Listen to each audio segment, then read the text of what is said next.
नमस्कार। 4C supreme law partners के इस नए कानूनी एपिसोड में मैं एडवोकेट डॉक्टर अजय कुमार पांडे आपका स्वागत करता हूं। लेकर हाजिर हूं एक मुकदमा। यह मुकदमा है जनाब पटना के हनुमान जी के बारे में। तो जो मेरा सवाल है, पटना के हनुमान जी बनाम आस्था, हिंदू विश्वास, हनुमान जी के भक्त। तो मेरा जो सवाल है, इस मुकदमे का जो मुद्दा है कि क्या पटना के हनुमान जी मांसाहारी हो गए? क्या पटना के हनुमान जी को प्रसाद में मांसाहार प्रस्तुत किया जा रहा है? क्या उनके यहाँ जो मंगलवार को, शनिवार को भीड़ लगती है, जो आस्थावान भक्त जो उस दिन नॉनवेज खाते भी हैं, वो मंगलवार और शनिवार को हनुमान जी का दिन होने के कारण छोड़ देते हैं? वो समझते हैं कि उनकी भक्ति पूरी हो गई और वो हनुमान जी का लाइन में लग के दर्शन करते हैं और दर्शन करने के बाद प्रसाद स्वरूप लड्डू ग्रहण करते हैं। तो सवाल ये है कि ये जो लड्डू हनुमान जी को चढ़ाया गया था, यही मांसाहारी हो गया? तो भक्त जिसे हनुमान जी का प्रसाद करके, जिसे वो तमाम अवगुणों से मुक्त समझ करके, प्याज लहसुन मांसाहार मुक्त वेज प्रसाद समझ के आस्था के साथ ग्रहण करते हैं, क्या उस पर चोट की जा रही है? क्या वो प्रसाद है? क्या वह प्रसाद शुद्ध है? ये चंद सवाल है। अब आप कहेंगे वकील साहब, ये कैसी बिन बात की कंट्रोवर्सी आप पैदा कर रहे हैं? मैं नहीं पैदा कर रहा जनाब। इसका जो सूत्र है इस मुकदमे का, आपको समझना पड़ेगा। इस देश में इस वक्त दो बड़ी घटनाएं हुई, आस्था से जुड़ी, हिंदू आस्था से जुड़ी। मैं भी वक्त हूं, माफी मांगता हूं, लेकिन जो सत्यता है वह तो कहनी पड़ेगी। तमाम हिंदू मंदिरों में भगवान को हम सबसे पहले दातून कराते हैं, ब्रश कराते हैं, नहलाते हैं और फिर भगवान को भोग लगाते हैं और फिर वो भोग भक्तों के बीच में बंटता है। अब वो जो भोग लगाने में जिस मंजन का प्रयोग आम तौर पर किया जा रहा है, देशी और राष्ट्रवाद के नाम पर, आयुर्वेद के नाम पर, वो अक्सर मेरी जानकारी के अनुसार मैंने स्वयं अपने आंखों से देखा है, बिहारी जी के मंदिर में वो दंतकांति मंजन है। और तो छोड़िए, मैंने नहीं देखा, मेरी बात छोड़ दीजिए। मैं बिहारी जी की या कृष्ण जी की द्वारका में, वृंदावन में, मथुरा में संपूर्ण सेवा कराता हूं या प्रातः सेवा कराता हूं, तो ये सामग्री मैं स्वयं खरीद करके अर्पित करता हूं प्रभु को। तो अक्सर इसमें वो मंजन है, पहले वो लाल दंत मंजन वैद्यनाथ का हम लोग शुद्ध समझ करके प्रभु को अर्पित किया करते थे। अब लाल दंत मंजन वैद्यनाथ का तो बाजार में दिखता नहीं है, दातून की परंपरा रही नहीं, भगवान ब्रश और टूथपेस्ट करेंगे नहीं, तो हम लोग जो है पतंजलि का शुद्ध मानकर दंतकांति मंजन भगवान को अर्पित करते हैं। अब जो दिल्ली में एक मुकदमा कायम हुआ है, जिसमें भारत सरकार से सवाल पूछा गया कि इस दंतकांति मंजन में तो फिश, मछली का अंश है, जो सीधे तौर पर उस डब्बे पे लिखा हुआ है इंग्रेडिएंट्स में। ये अलग बात है कि उस पे ग्रीन बिंदु लगाई गई है। ग्रीन इस बात का द्योतक है कि यह प्रोडक्ट 100% वेजिटेरियन है। तो मैंने तो दंतकांति मंजन प्रभु को बनारस में, काशी को, बाबा भोलेनाथ को यह समझकर कि यह 100% वेजिटेरियन है, अर्पित किया। अब जो खबर दिल्ली से आ रही है, दिल्ली हाई कोर्ट में बाजाप्ता मुकदमा हो चुका है, नोटिस जारी हो चुका है पतंजलि और भारत सरकार के डिपार्टमेंट को कि बताइए ये किस तरह की धोखाधड़ी हिंदू आस्था के साथ खेल है, जवाब लेकर आइए। अभी तक जवाब नहीं मिला है। तो भगवान को भी हमने नहीं छोड़ा इस व्यापार के युग में, इस कॉमर्शियल युग में, जहां भारी आस्था हमने समझी, जिस प्रोडक्ट को आयुर्वेद माना, देश से जुड़ा माना, जिस पतंजलि को हमने पूज्य माना, उसके ही मंजन में मांसाहार, मछली। तो साहब हमने सुना था ये कलयुग है, कई तरह की भविष्यवाणियां कलयुग को लेके की गई थी कि ये ऐसा वक्त है कि जब आदमी ही आदमी को खाएगा। वह तो अभी तक नहीं हो रहा है, लेकिन यह तो घोर कलयुग है ही कि हम भगवान को भी मांसाहार प्रस्तुत कर रहे हैं और भगवान के नाम पर हम मंगल और शनिवार को मांसाहार त्याग रहे हैं। इन दिनों तो श्रद्धा का महीना, अपने पितरों का महीना चल रहा है। उसके बाद नवरात्रि शुरू होने वाली है, फिर छठ का व्रत आएगा।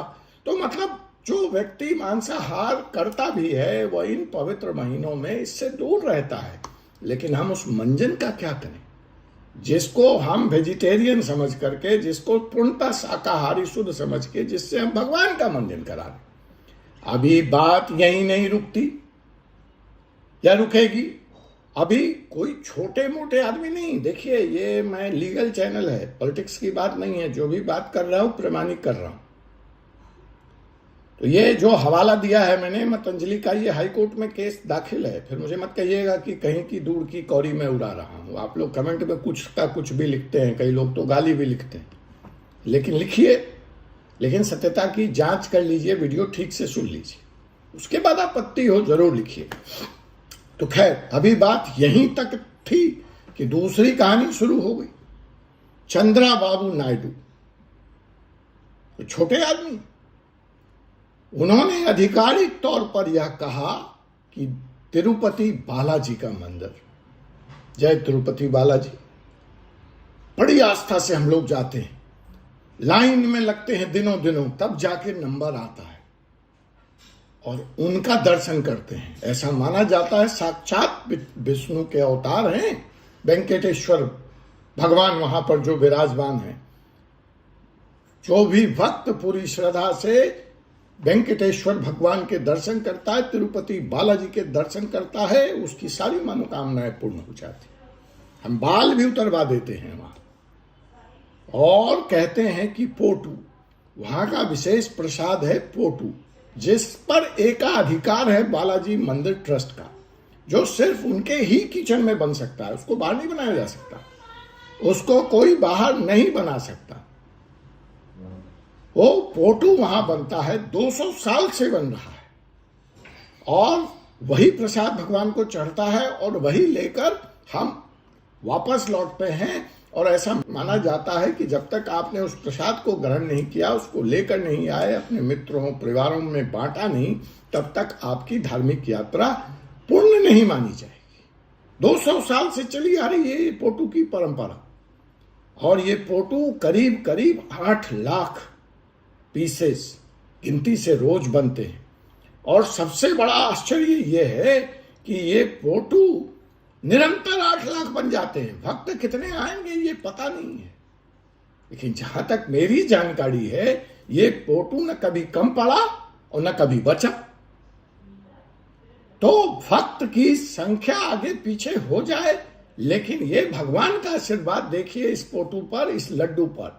जो लोग नहीं समझ रहे हैं पोटू, वो लड्डू प्रसाद के रूप में आता है, उसको हम प्रस्तुत करते हैं, देते हैं भक्तों को, कम नहीं पड़ता है। तो अब कहेंगे कि पटना के हनुमान मंदिर खान मांसाहारी हो गए, कहां पहुंच गए आप तिरुपति बालाजी, क्या कनेक्शन है? आ रहा हूं कनेक्शन पर। कनेक्शन यह है कि सबसे पहले इस खबर को जान लीजिए कि तिरुपति बालाजी मंदिर के आधिकारिक तौर पर चंद्रा बाबू नायडू ने यह कहा कि जगन रेड्डी की सरकार में इस मंदिर में फिश और चर्बी का इस्तेमाल करके भगवान के ये लड्डू बनाए जा रहे थे। अब सोचिए उन लाखों करोड़ों श्रद्धालुओं की जो बेचारे शाकाहारी हैं, जिंदगी में कभी उन्होंने प्याज और लहसुन तक का सेवन नहीं किया हो, विष्णु भक्त हैं, तुलसी ग्रहण करते हैं, तुलसी ग्रहण करने वाले, तुलसी का माला पहनने वाले विष्णु भक्त टीका करते हैं चंदन का, वो आप मांसाहार तो छोड़िए, प्याज लहसुन तक से दूर रहते हैं। और ऐसे लोग को हम सालों दर साल आस्था के नाम पर क्या परोस रहे हैं, या क्या परोसा? फिश चर्बी वाला, फिश वाला, तेल से बना भगवान का लड्डू पोटू। और यह चंद्राबाबू नायडू का कोई राजनीतिक बयान नहीं है, अब इस पर लेबोरेटरी की भी टेस्ट आ चुकी है और वो टेस्ट यह कंफर्म कर रहा है कि जी हां, यहां नॉन वेजिटेरियन ऑयल चर्बी वाला मछली का और चर्बी का, अब पता नहीं वो चर्बी किसकी है, गाय की भी हो सकती है। आपको जैन बंधुओं की पुरानी कंट्रोवर्सी याद होगी, डालडा में गाय की चर्बी मिली थी और हमारे आस्था पे हमला हुआ था। क्या फिर यह गाय की चर्बी का इस्तेमाल हुआ है इस लड्डू में? मैं पूछता हूं यह सवाल इस कानूनी चैनल पर। और ये हो गई दंतकांति मंजन, जिससे आपने सवेरे सवेरे करोड़ों मंदिर में भगवान का मंजन कराया, भगवान को स्नान कराया। अब साबुन में तो फैट ऑयल होगा ही, अगर आप इस्तेमाल कर रहे हैं। अब तो आपने दांत में लगा के भगवान को दंतकांति मंजन करा दिया, उसमें भी मछली। भगवान को जो भोग अर्पित हुआ उसमें भी मछली, उसमें भी चर्बी।